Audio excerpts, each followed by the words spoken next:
തുറന്നുള്ള വിത്താഴ്ച വിവരം നൽകുന്നതിന് വേണ്ടി ശ്രീ ബിനോയ് കോട്ടക്കാടിന് മൈക്കായി മാറുകയാണ്. നന്ദി ശ്രീ ജയപ്രകാശ് കടങ്ങറ. വെപ്പ് ബിയുടെ ആദ്യ ഹീറ്റ്സ് ഇതാ മധ്യഭാഗത്തേക്ക് എത്തുമ്പോൾ ഒന്നാം ട്രാക്കിലൂടെ പുന്നത്രപ്പയ്ക്കൽ, രണ്ടാം ട്രാക്കിലൂടെ PG കരിപ്പുഴ. പഴയ ജയ്ഹിന്ദ് കലങ്കര വള്ളമാണ് പുന്നത്രപ്പയ്ക്കൽ. 1997-ലും 98-ലും 99-ലും കുമരകൻ നാഷണൽ ബോട്ടം ഹാട്രിക് ഇട്ട വള്ളമാണ്. ഫാദർ തോമസ് കുരിക്കലിന്റെ ഉടമസ്ഥതയിലുള്ള വള്ളമാണ്. 23/7/2016 പുതുക്കപ്പെടുന്ന വള്ളം. ആരാണ് എതിരാളി? 2018 നീരണിഞ്ഞ വർഷം ആദ്യ മത്സരം നെഹ്റു ട്രോഫി.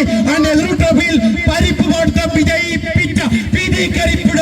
രണ്ടാം ട്രാക്കിലൂടെ നമ്മുടെ ഈ കമന്റേറ്റർ ബോക്സിലെ എതിർ ട്രാക്കിലൂടെ കടന്നു വരുമ്പോൾ ഒന്നാം ട്രാക്കിലൂടെ പുന്നത്രപ്പുരയ്ക്കൽ 1 ഇഞ്ചിന് 1 സെന്റിമീറ്ററിന് 1/2 മീറ്ററിനെങ്കിലും പുന്നത്രപ്പുരയ്ക്കലെ ചരിത്രമുള്ളവരാണ്.